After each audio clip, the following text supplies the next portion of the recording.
We're talking about why is it essential to have healthy digestion, and I think you're a pretty good candidate to discuss that with me today. Awesome.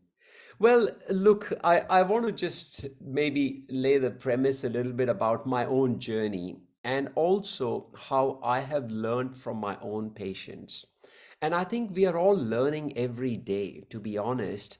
The way I'm beginning to see is, yes, from a medical perspective, I'm a GI surgeon.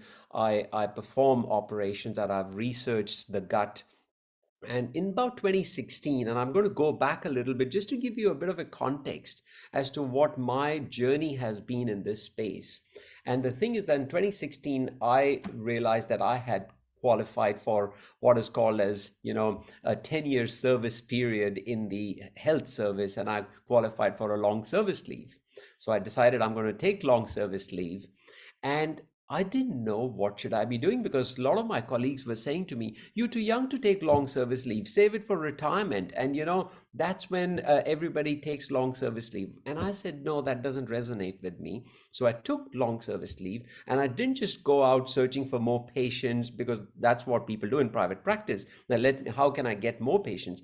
But I instead decided to go with and do a gut module with ACNEM, Australian College of Environmental and Nutritional Medicine. And I said, I need to learn more about the gut, because there was nothing amazing that was happening in the space of surgery that would radically change anything, because I wanted to get the answers not just for myself, but for my patients. To cut a long story short, the product of that long service leave was my first book, Happy Gut, Healthy Weight, because I always believed in the principles of yoga, meditation, mindful eating, more plant-based and all of that. But I needed the evidence. I didn't want to just put it out there just because I grew up with those sort of things. So long story short, that's what I started to live by. I wanted to sort of put it into practice in my own life, which I did. I lost about 8 kilos of weight, and mostly from my middle part, because men tend to carry weight on their trunk, and that is the visceral fat, the unhealthy fat. But here is the exciting bit. Fast forward now to when I see my patients now, I'm talking to them. Every patient who has surgery with me, regardless of whether it's weight loss surgery or whatever, they get a copy of my book. They get a copy of my meditation. And what I'm seeing now is, and one patient really stands out that I want to share with the audience, is this lady had significant psoriasis. All right, like to a point where she had blotches on the front of her skin. And she came to see me for weight loss surgery because she was morbidly obese, had diabetes. Her, as the dermatologist, every time she would go, she would say, if it was dry, they would make it wet. And if it was wet, they would make it dry. And if they couldn't do anything, they would take a biopsy. So she was getting frustrated that, she was just going around in circles. And then, of course, her overall health was deteriorating, fatty liver, sleep apnea, the lot. All right. And I said, I won't tell you her actual name, but you know what? This lady, I said, you can change your whole life if you use this one thing. It's a tool. Surgery is a tool, and she wanted weight loss surgery. But I said, you can change your whole life if you change the perspective and understand that this is when, if you start to work on your lifestyle, and I'll give you the tools for it. I don't give supplements. I don't give those that's not my job, but I'll give you the big principles. And can I tell you guys, she came and saw me 4 months after surgery. 4 months. And I've put it on my blog, on my website. You guys can check it out, her before and after photos. Not only did her weight improve, her diabetic status improve, but her psoriasis has improved. She said, I don't need to go to my dermatologist anymore. And that has led me to such a convincing belief that I knew this intuitively, that there is a gut connection with your skin, with your brain, with so many other systems, but I'm actually witnessing it on a daily basis in my practice. So I don't know, I want to just ask the audience that, does this story or something similar resonate? Because all of you on this are keen students, and you are professionals in your own right. So I'm not here to tell you anything different. You probably know a lot of stuff. We are just sharing our perspectives so that we can deliver it with passion and commitment to our patients. Because see, if I believe that if we are not convinced about it, we can never deliver it with a passion and commitment and energy to our own patients and clients. Anybody who resonates with this? And Awesome. I think that connection between external health and internal is undeniable when we look at the things that our microbiome sets us up for. So the microbes are not just living in the digestive tract, and we talk a lot about gut health. And I think that brings up an image of, for me, it brings up an image of our stomach only, whereas these microbes are inhabiting our whole body, our skin. They're basically like a protective barrier. So if you've got a crowd control of good guys on board, and you've got an abundance of healthy bacteria that are populating the body inside and out, generally it's creating that barrier to good health. And so there we can see the links between gut health, immunity, and our skin, and the condition of our strength against fighting infections, and even keeping them away to begin with.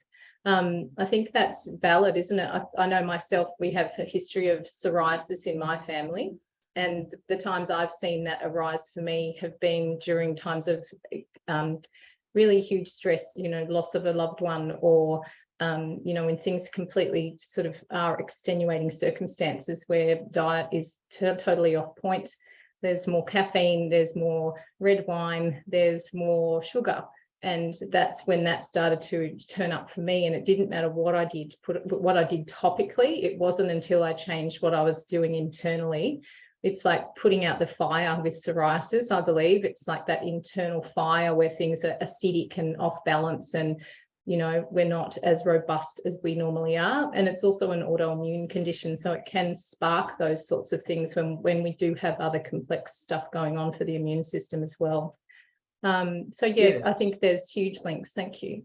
Yeah, so I think Jacqui, absolutely, and let's make this session interactive rather than just a conversation with Yeah. where I'm talking and everybody else is listening. And I can already see that there are some questions Yes. or some things, and I'd be happy for you to sort of field those questions, and you can put it to me, or Ans, you can give your insights, because I think that's where we can get some use out of it. So Absolutely. I The first think one I can see here yes. is, I know gut health is everything, but in some clients, it's hard to figure out how to achieve it. Yeah, And yeah, some people, you can lead a horse. You can't spot on. necessarily make that horse drink, but we can put Yeah, in different stages. I believe in the weed, seed, and feed. So it's like weed out the bad guys, plant some new healthy bacteria, and then feed those healthy bacteria so they proliferate and start what we call colonies. So I believe it's all about establishing good groups. And like I said, with crowd control, when you've got a lot of the good bacteria, it basically crowds out that opportunity for pathogenic bacteria to enter. What are your thoughts, Arun? yeah. So I think before we go to start fixing anything, and I agree with what you're saying in principle, like weed, feed, seed, and I use the fourth one, which in my book I talk about heed. Heed Yes, is ongoing maintenance, and I'll talk about correct. that in a moment. But the thing is, you got to know where you are today. See, there is a three-step process to doing anything in life. Whether you want to go on a holiday, want to make money, get your gut health in order, you need to know where you are today. You Mm, need to know where you want to go. And the third is then you want to chalk out the best path that suits you. Because it's not that what path is there for Jacqui or for mm, me might work for you as well. So there is a three-step process. So first thing is we need to know where we are today. And the best way that I can describe to you is I've created what is called as a fit gut test. It's like a questionnaire which gives you a score. It's a free questionnaire that I'll give it to Jacqui. It's like a PDF. You can download it. It tests four aspects of your gut, not just one. Four aspects. Please understand the gut is a seat of four key things. Number one, it's a seat of your digestion. So, of course, if you are having digestive issues, all of that, that test will pick it up. Okay, and it's a very screening questionnaire. So I'm not suggesting everybody should go and have an endoscopy, but it'll filter out things. Number two, it is a seat of your immune system. So, as we have just heard, it is related to the gut and the autoimmune thing. Please also understand that the gut is the seat of your intuition. There is a inner connection, we call it the solar plexus. And that solar plexus is where your voice, your personality, your ability to make decisions and stick to it comes. And the more important thing after the fourth aspect is the gut brain connection, which is, people who have got brain fog, people who have got an ability to we know there is a link between irritable bowel syndrome and there is a link with depression and anxiety. Studies have proven that. So you fix one, the other improves. So those four aspects need to be assessed. If you have a score more than 7, if you've answered more than yes to more than 7 of those questions in these different categories, well, you need to undertake further assessments in order to know where you are. So I'll email it to you, Jacqui, and I'm happy for you to share it with the audience. It's a free PDF kind of a thing. Awesome. Yeah, so I've just tried to share it in the chat, but because I made you the host, I'm not allowed to send messages anymore. Yeah, we'll do it after this, so I'm sure Jacqui will put it out there. So the point I'm trying to make is knowing from where you are is a good starting point. Then everybody needs some tests. We live in a world where we have got knowledge, we've got information. And I always say, what gets measured gets managed. If you can't measure something, you will not be able to manage it. And that is the starting point of how you start creating change. I tell my patients, don't just start taking probiotics and throwing it in. And it's like, your garden, you see weeds everywhere on the garden. You don't say that, let me just throw some seeds of beautiful flowers here. You got to first take the weeds out. You got to nourish the soil, get it up to speed, and then plan the garden beds where they're going. And then you put the seeds, So that's the process. And tell me then, what do you see as far as this particular patient? We'll take her as a case. You make your recommendations. You have these amazing people who go and implement them. They come back, their skin is improved. Do you notice psychologically the connection between gut, brain, and what their kind of outlook is on life, and that sort of, it shows up in all areas? What are you noticing?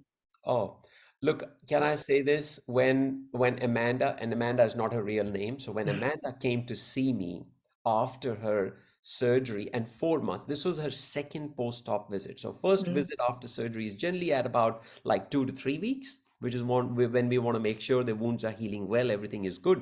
But then she came again after 4 months. So she's now spent, and she's still in touch with me, of course. She's on my follow-up list, because these patients, they need nurturing. They need ongoing support, because there's a big shift that is happening internally. Not only was her skin condition better, she had a lot of focus and commitment because her confidence had come back. And I say that, yes, obesity is, and I deal with the two prime conditions, obesity and gastroesophageal reflux disease. That's my area of focus. I work in, and I firmly believe both these conditions are related. Gastroesophageal reflux certainly is, but obesity is linked to poor gut health, because that's where your metabolism lives. So Amanda has come, and she is so she's so energetic. She says, I don't know where I'm getting so much energy from, but I'm just loving it. And the ripple effect is on her family. The kids who are following her as her role model would always see this big mummy who would be hiding behind doors, not wanting to go outside, play and do things, is now saying, let's go out. And it's helping the kids because it's keeping them away from the screens, which is a big issue for those of us who are parents, in the group. Absolutely. And so we talk about bringing about good gut health. What are the signs that our gut health is not in check? What could we expect to see if, the microbiome's out of balance and our gut is not how it should be? Yeah, and I think that's where the fit gut test will come in. Like, it goes through a different 4 sort of different sections, as I just explained to you. But here is a word of warning. There are so many testing kits that are available out in the market, that, oh, you can get your DNA test done, you can get those sort of, stool samples, stool DNA done. And I say this, and I'm privy to all of them. I attend conferences and, speak at different places. The thing is, we may have those tools, but this microbiome with the gut bacteria in our gut, which call your gut their home, change very fast. They're very sensitive. Even the slightest amount of stress that you have affects, what you are, what the composition of your gut microbiome is. If you had a sugar overload, well, you will feel it. When you're stressed out or when you're excited about meeting someone, you get those gut feelings. Your tummy churns. So your gut bacteria are communicating through the gut brain axis. And it's not just one way, it's a two-way stream.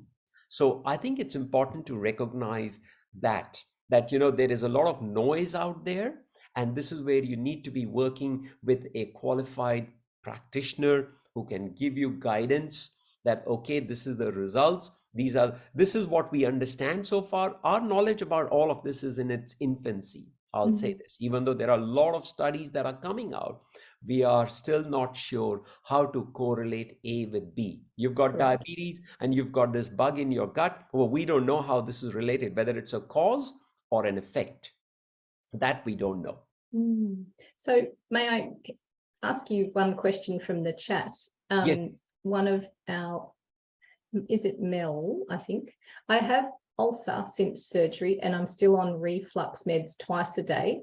I'm not digesting the food and having trouble. Sorry, Doing I'm solid moving still. things about Yes, doing I solids see that. still. Yeah. How can I support digestion, and how can I support digestion without upsetting the ulcer?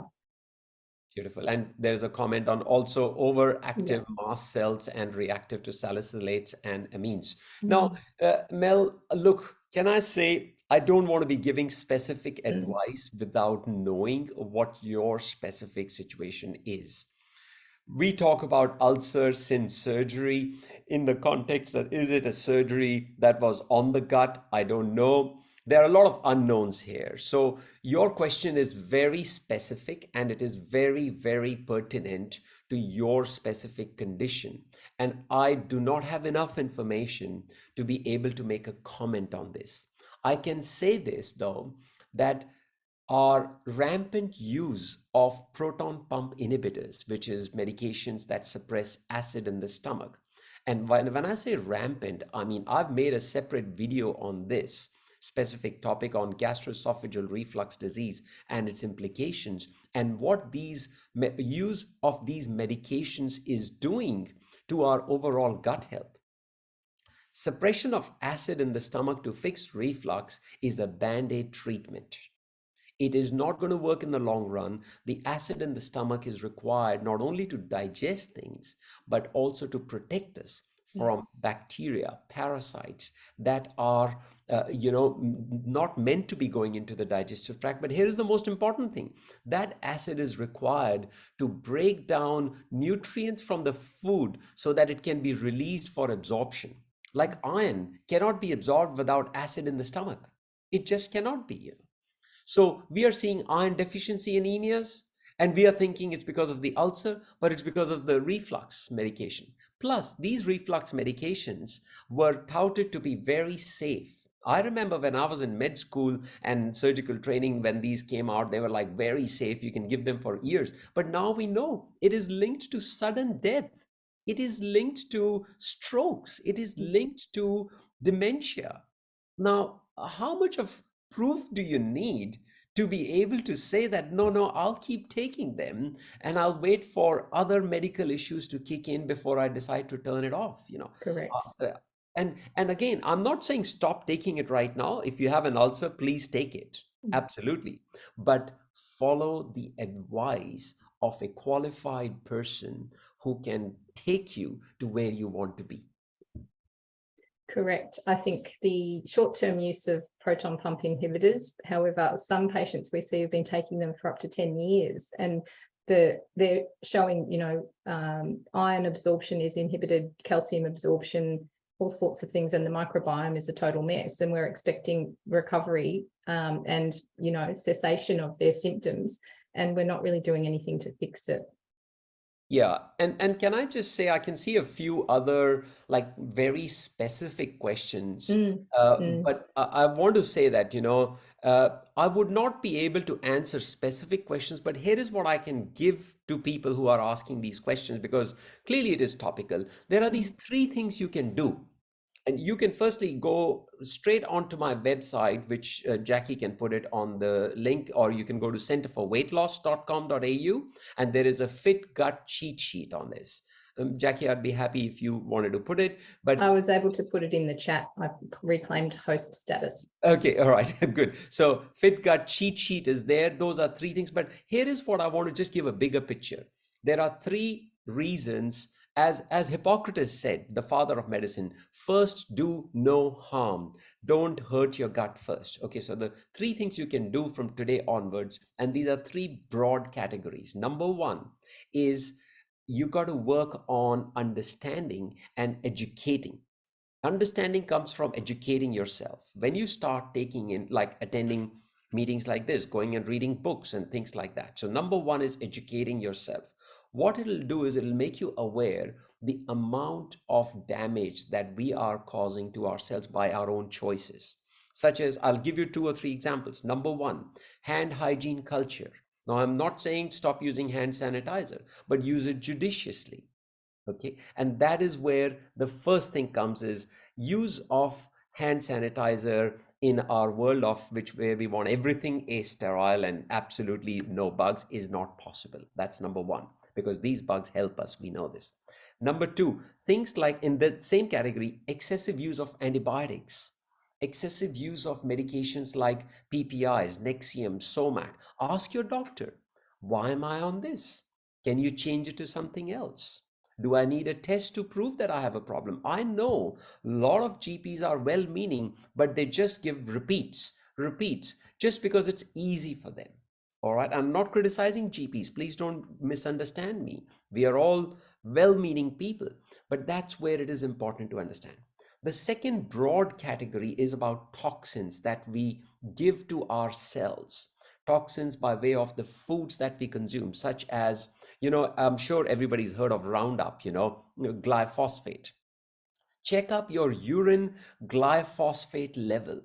Glyphosate is something which is a pesticide. It's a weedicide that is used in weeds, and that is staying in the food and it kills your gut bacteria. Now, you may be on the best supplement in the market. You may be on, which is BN biotic, BN. This is the advertisement part of it. But I'm just trying to make a point. You may be on the best probiotic in the market, but if you're giving yourself all these antibiotics, and guess what is the second source of antibiotics? It is red meats. All these animals that are being raised in the farm, they live in poor conditions, okay, and they are given lots of antibiotics for 2 reasons: not to just fight infection, but also to fatten them up. When they are on antibiotics, they fatten up very quickly. All right, and the antibiotics collect in their flesh, which is what you enjoy as a juicy steak.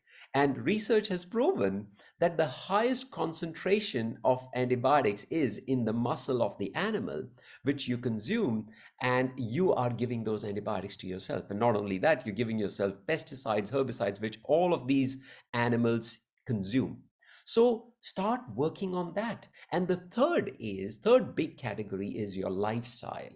When I say lifestyle, I mean the stress in our lives. We all have stress in our lives. Please, my stresses, I often say this to my patients, my stresses are different to your stresses, but we got to learn to manage these stresses. And having a practice of, I've just put out a video on my YouTube channel, which is called The Power of Morning Routine. And you might say, oh, what's morning routine got to do with my gut health? Well, it's got everything to do with your gut health. If your stress is not managed, every little bit of stress is going to trigger a response to your gut bacteria, which will start producing a different chemical versus when you are calm and relaxed. And I understand we have to go through life. Sometimes we are stressed out, sometimes we are not stressed out, but it sends a different signal to your gut bacteria, which interacts, by the way, with your immune system. It's all about the immune system now. That's where everything is zeroing into. Cardiac conditions, heart attack is not a blockage in your blood vessel. It's actually an inflammatory condition, which is your immune system that has gone haywire. So I hope that makes sense and helps you with your question. Total sense. Thank you. It's not complex, but it is multifaceted. So I think it's that part of what you're saying is education. Immerse yourself in, sorry, I've just got someone coming in. Immerse yourself in finding information that is not, it's well-founded, it's written by yourself or someone who's qualified to be giving that kind of advice, and learn about the different foods that promote healthy gut, and have a look at, you know, perhaps the connections between the microbiome and obesity, and have a look at how we can start to change our makeup, basically. I also wanted to uncover with you, Arun, just what we can do to improve digestive health, as far as I know stress is a big one. Alcohol is another, which once we're putting in alcohol, we're killing off microbes and B group vitamins and that sort of thing, which again connects to the brain neurotransmitter production and the connections between the brain and the gut microbiome. What other foods should we avoid if we're trying to improve our gut health? What are the maybe the top 5, I suppose, of things that are impacting on a regular basis and, sending us down that other pathway? Yeah, and I think that's a very pertinent and a very practical question that people can take some information and start taking some actionable steps from today onwards. And I often say there are 2 parts to it: things that you should start doing and things that you should stop doing, because both are important. As we have said, there are 2 sides of the scale. So firstly, what should you stop doing? And I would say to everyone on this podcast or whoever is listening to this video is that don't overwhelm yourself. Start small, think big. If you start making big radical changes, you will not be able to follow through. The success comes when you follow it through. Okay, so I often talk about my top 3 things. Only 3 things. I'm not talking about a list of 20 things that you should start doing from today. And if you want to even make it simpler than that, well, just do one thing. One good thing that I'll start doing today and one good thing that I'll stop doing today. So first thing that I would say, if you can stop doing it today, and I'll share my weakness as well with you, what I stopped doing only a few weeks ago. So first thing is, if you can stop eating processed foods which are coming from packets. Now my weakness, and I'm sharing this in all honesty in front of everybody who's in this audience, is I loved my cup of tea in the evening and I would love to dunk some biscuits in it. All right. Okay, I'm honest about it, right? We all love a cup of tea, and dunking biscuits was really nice. And I said, you know what, I'm not living my truth. And I said, time to give it up. No problems. And all I did was I got a bunch of dates and some nuts. And that's what I have with my cup of tea now in the evening. Firstly, I try and avoid it because it was my reflex, that I would have a cup of tea and where are the biscuits, so my brain is conditioned to get it. I have a piece of fruit now in the evening. When I feel like having something, I have a piece of fruit. So what I'm trying to say basically is that, number 1, stop consuming those highly processed foods. Yeah, 100%. Dairy is processed, by the way. The dairy that we get, I have cut back on my own milk consumption significantly. The only milk that I have is in a cup of coffee that I have once a day only. Just 1 cup of coffee, just because I like the taste of it. That's all.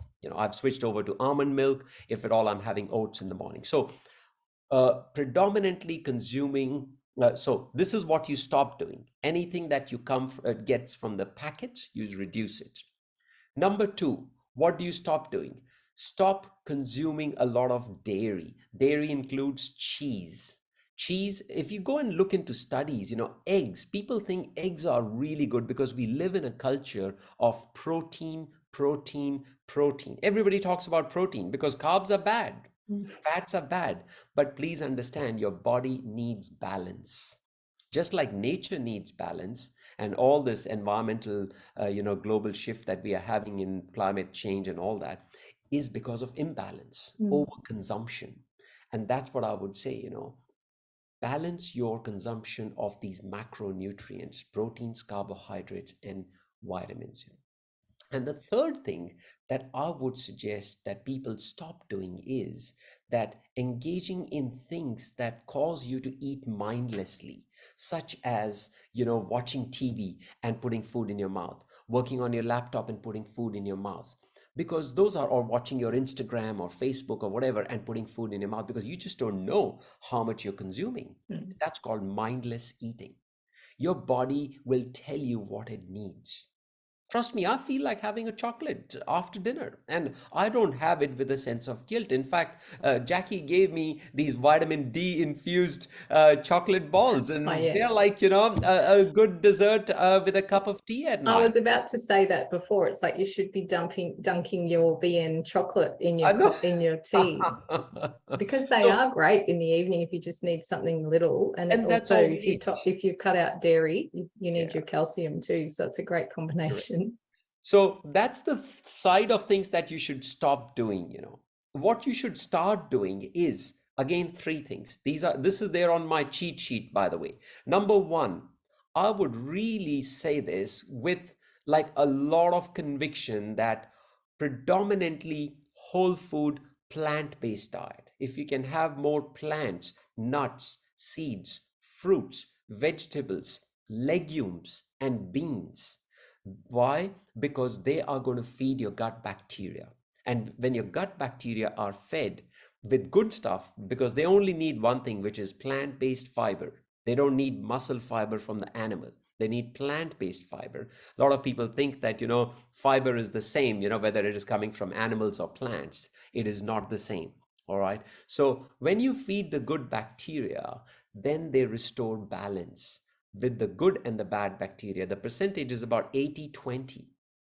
So if you feed the good bacteria, your gut health will start to improve. Number one. Number two, if you really want to take it to the next level, I would suggest engaging in something like a mind-body exercise, such as yoga, Pilates, that allows you to connect with your body. A lot of us are disconnected. We just go to the gym, turn the television on, and start running on the treadmill or whatever we are doing, because we are not connected. So exercises like yoga and meditation, yoga and Pilates allow you to have more connection with your body. And the third thing, as far as what you can increase in your diet is, I often say cold pressed vegetable juices. Now, cold pressed vegetable juices such as celery, pomegranate are rich in alkalinity. Number one, they're alkaline. And number two, they feed this gut bacteria called Akkermansia. Akkermansia produces this, it's like a mucus lining, which is like your defense on the cells of your gut lining. And this is one bacteria that you cannot get from probiotics. It cannot be grown. Akkermansia, look it up. So this is what I would say, and sip on things whenever you are working. You can sip on things like green tea. Green tea is full of antioxidants, and this is the benefit of how you can progress and make small changes. Jacqui, does that help? Absolutely. I can see there is a question here, Jacqui, about, from Annabelle, that what is your understanding of LGS and autoimmunity? I don't understand what is LGS. I don't know if that can be elaborated. Leaky gut syndrome. Thank you. Okay. I was thinking IG. Yeah, it's a vast topic, Annabelle. I will be honest about it, and we could be talking for days, about this and debate it. And debate it as well. People who don't even think it exists. I'm not one of those. Yeah. But I think there's, like you're saying, Akkermansia would be the thing that would, like, it's that heal and seal that we talk about, is sealing that mucosal lining of the whole gut system so that unprocessed particles of food are not escaping into the bloodstream and triggering an immune response. That's my very brief understanding of that. Yeah, absolutely. So awesome. That's really good. I think I was just reading the comments while you were this. There's Yeah, a, I was just going to post the Akamensia link in there as well, so people can have a look at it. So improving, we're talking about removing processed foods, bringing about less stress, nourishing our gut-brain axis, becoming more aware of where we are in our body. And I think that was a really pertinent point, was kind of wherever you are, be there. A lot of people are doing things mindlessly. I was gobsmacked walking through the city in Melbourne recently of how many people nearly walked into me because they're walking along like this. It's not just Melbourne. I'm not being cityist, but I notice everywhere I go that there's just this level of distraction with everything we do now, and it's a real I think it's something to take away from, is what we're doing is also teaching our kids to live their lives like that. So yeah. are we present when when we're eating? Are we eating as a family? That was something that was really surprising to me. I went to a parenting workshop at our high school not that long ago, and the amount of people who are not eating a family meal together in the evenings. And I understand households are busy and there's sporting activities and that sort of stuff to attend, but in my house we sit down, whatever's happening, we'll sit down and eat together. And if we don't, and someone's having dinner late, someone will sit with them. I think it's really important to get that social aspect of food, and what that relaxed state does. When you're in a relaxed state and you're eating, you're actually able to take more nutrition from the food. You're likely to eat less. And I think there's actually evidence on kids who are brought up in a home where they do eat a family meal together, and just their kind of health and weight trajectory over the lifespan is certainly improved as well. It's about connectedness, isn't it? Correct. It's all about connectedness. Jacqui, while you were speaking, I just saw Yeah, a I saw couple of that. more comments. Firstly, I want to thank Elena. It's Elena, right? Yes, Yeah. Elena, who commented. Thank you so much, Elena, for your. I think it's all. Elena basically said that 100% true that heart disease is an inflammatory condition. I'm an inflammation scientist. That's awesome. And turned to dietetics when I realized this. That's beautiful, and I think this is where we are all learning. Like when I trained as a surgeon, I thought, I can fix anything. I got power in my hands, but then I realized I'm just putting the stitches there. I know how to get into people's belly and fix things or remove tumors and all of that. But what you do with it is up to my patient. So that's what shifted the trajectory of my work. And I've now focused on research and education. I've got my YouTube channel. I love producing content because I feel even if I can change the trajectory of one patient of mine, my life is successful. So, and I say this honestly, you know what? I think we are here. We think we have learned everything and we are now here to kind of share our knowledge with others. Well, we are learning every day, Still and I'm learning. learning from my patients every day. So I'm so grateful to people who put their trust in me. And even if somebody doesn't put their trust in me, look, you know what? That's okay. We are all on our own journey of evolution. We are all evolving every day. So thank you so much, Elena. And the question Sorry. about why cold pressed vegetable juice, not smoothies? Why remove the Yeah, fiber? yeah. So, okay, great question. Mm, And I'm not saying that we don't have smoothies. Smoothies are a great way of kind of, putting in fiber as well. So, and I've put a recipe of gut reset smoothie, I call it, in my book, and it's there in other places as well. If you go through my social, platform. But the key thing is that you can have a combination. I say bring in variety. Okay, variety is the spice of life. In fact, I attended a conference recently, and they say the biggest threat to our health and well-being now is not that we are going to get infected by a new bug or the Singapore variant or some other variant of COVID. The biggest threat is that there are species of gut microbiome, the gut bacteria in our gut, which are depleting very quickly with every generation. The gut bacterial diversity that was there in the nomadic man during the industrial or the agricultural civilization and industry is going down rapidly.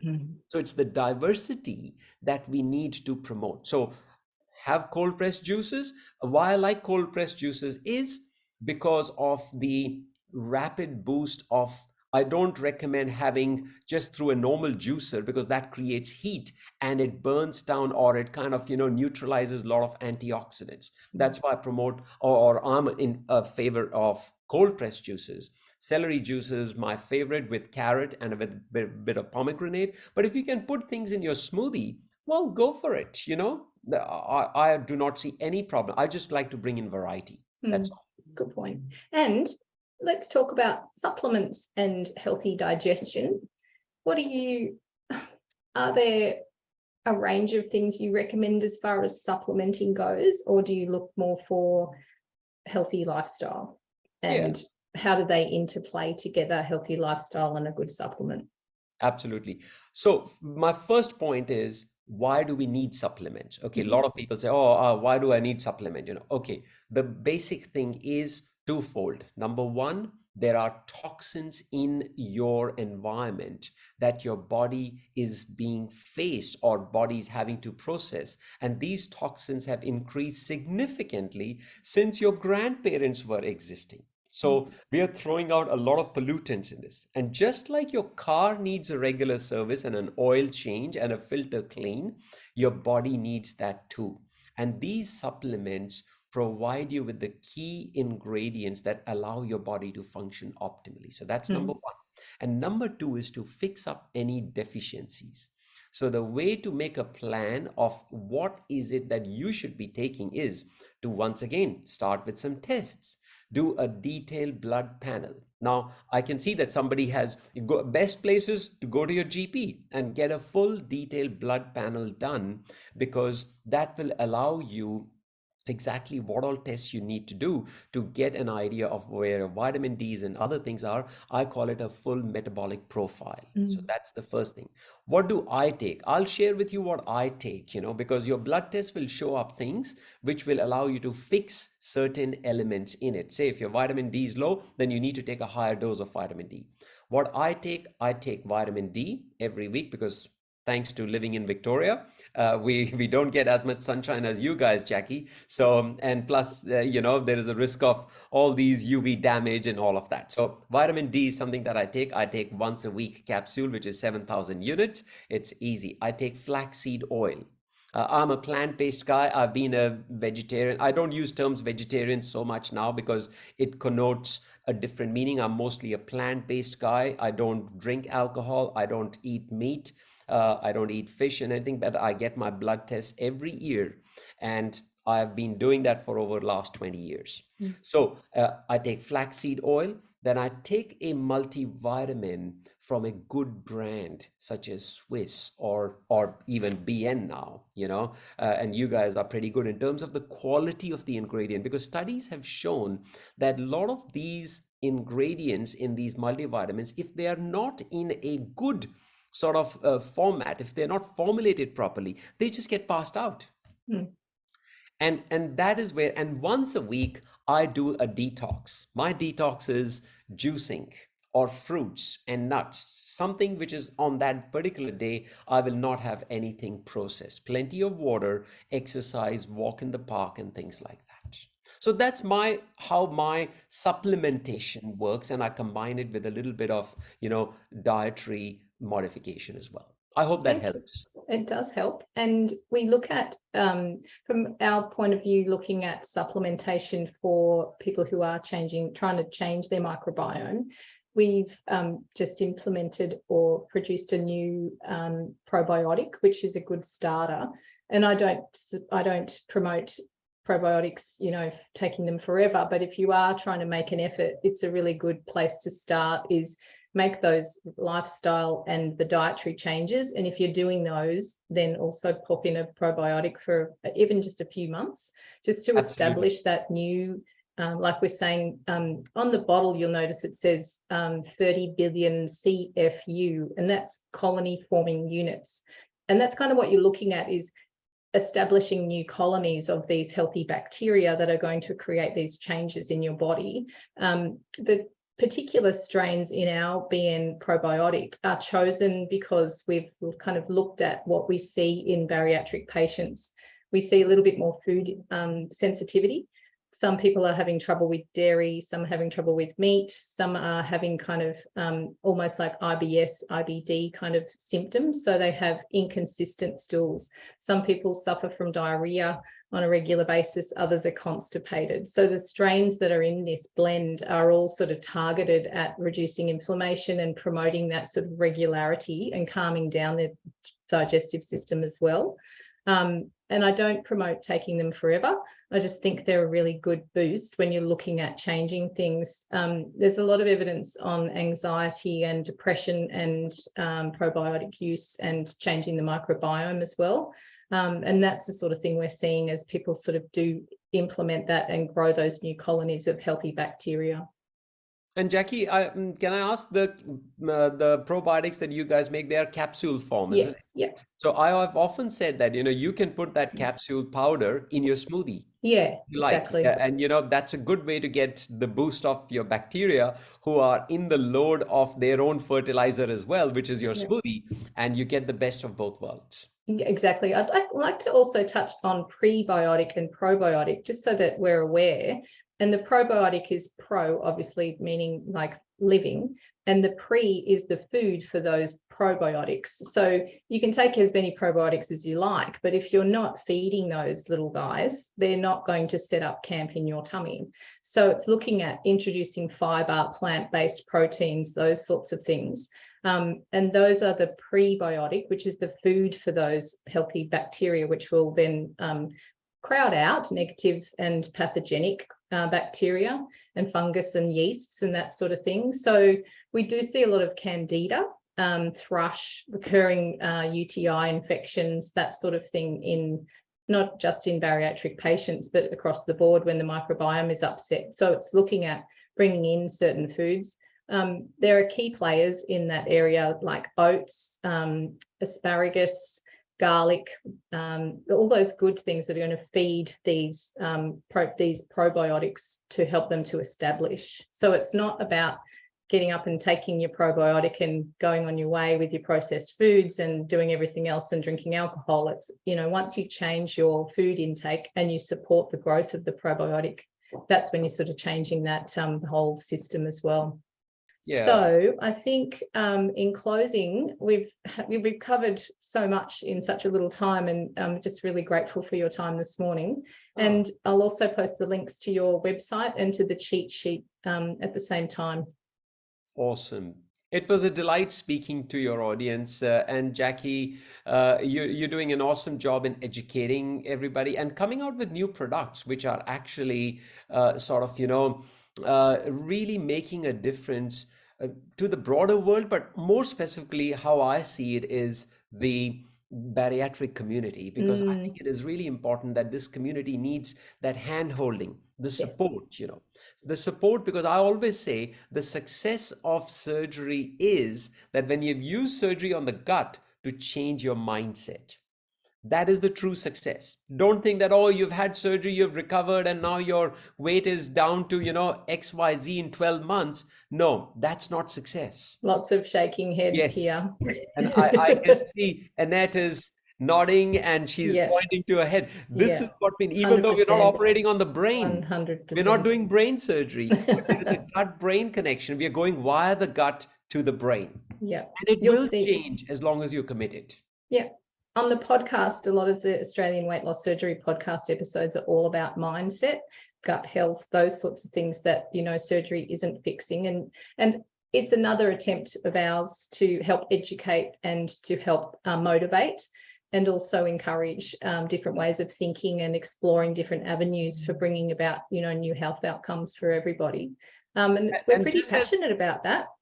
Yeah, just as a little gift to everybody on my, on this thing, go onto my website, Center for Weight Loss. There are some free resources. I've created a meditation because I truly believe that, it has to be a whole person approach, like a holistic approach, So download a free meditation if you like as a gift. And there are a few things that I've put out there and they keep coming. So, just start the process somewhere, because I'm sure somewhere, sometime it will shift And you Yes. look back and you'll see, oh my God, I couldn't recognize that was who I was. And look at me where I am today, you know. That's great advice. I think you just need to keep looking until you find the thing, and then that thing leads you to the next thing. And it is, we talk about onions peeling and that sort of stuff, but it's actually changing those little habits, you know. And like you said, don't turn your life upside down in a moment. Look at little No. things you can implement daily that will start to, you know, bring that change throughout the trajectory as well. So thank you. I'm aware we're running away with time because it's such a big topic. So thanks again, everyone, for joining us. And next month's live, we'll be talking about another topic. I would need to be advised about that. Thanks. Thank Take you, care, everyone. everybody. Take Have a care. wonderful day. Bye-bye. Have a Thanks. lovely day.